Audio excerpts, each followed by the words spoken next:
দুর্নীতি থেকে দূরে থাকতে হবে, যে কোনো মূল্যে চাঁদাবাজি থেকে দূরে থাকতে হবে, যে কোনো মূল্যে আমাদের মাদক বিরোধী সমাজ গড়ে তুলতে হবে।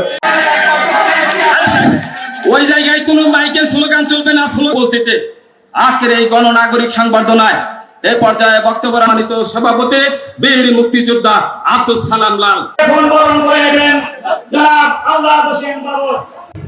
দীর্ঘ আন্দোলন লড়াই সংগ্রামের প্রধান অতিথিকে ফুল দিনে উজ্জ্বল আকাশে আমাদের মধ্যে যিনি হাজির হয়ে এই হাসিনা বিরোধী ফ্যাসিবাদ বিরোধী আন্দোলনে এই জায়গায় আমরা পুলিশের মার খেয়েছি।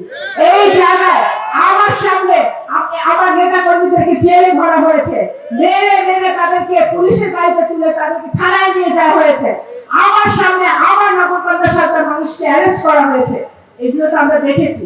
সুতরাং আমি একজন রাজনৈতিক কর্মী হিসেবে আমি জানি যে 17 বছরে আমাদের নেতা কর্মীরা যে নির্যাতনের মধ্যে ছিল, যে আন্দোলন তারা করেছে, এখন সময় এসেছে আমরা সকলে ঐক্যবদ্ধভাবে মাননীয় প্রধানমন্ত্রী যে নির্দেশনা দিয়েছেন দেশ গড়ার কাজে।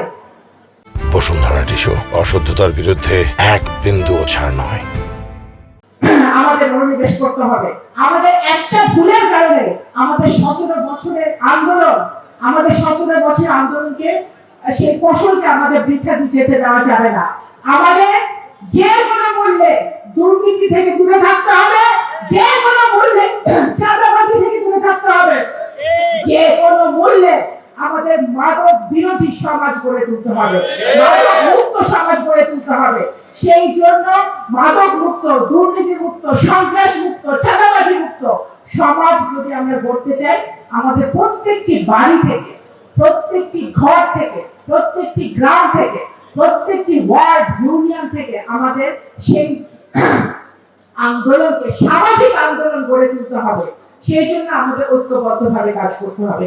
আমি আপনাদের সন্তান হিসেবে, আপনাদের বোন হিসেবে, আপনাদের মেয়ে হিসেবে আমি যেরকম সবসময় আমার বাবার মৃত্যুর পরে আমি আপনাদের পাশে ছিলাম, আমি আগামী দিনেও আমার সরকারে থাকি বা না থাকে, আমি যেখানে থাকি না কেন, আমি সারা জীবনই আমার ফরিদপুরবাসীর জন্য আমি সবসময় আপনাদের পাশে আছি এবং থাকবো। বাংলাদেশটাকে ধরে রাখার দায়িত্ব তারেক সাহেব দিয়েছে।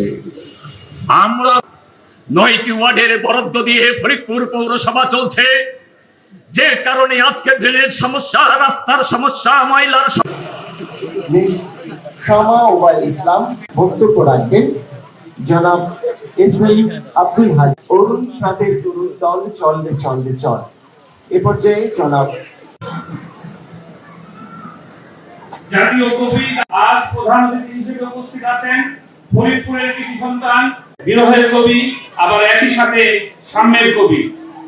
তার জীবনের দিকে ধাবিত হচ্ছি তখন নজরুলের অসাম্প্রদায়িক চেতনা এসেছে এবং আমাদের সবাইকে ধন্যবাদ করেছেন, ওনাকে ধন্যবাদ জানিয়ে স্মরণ করছি যিনি বাংলা ভাষা, সাহিত্য, সংস্কৃতি এবং মানব শক্তির সংগ্রামে, মানব মুক্তির সংগ্রামে এক অনন্য উচ্চতায় অধিষ্ঠিত। তিনি আমাদের জাতীয় কবি কাজী নজরুল ইসলাম।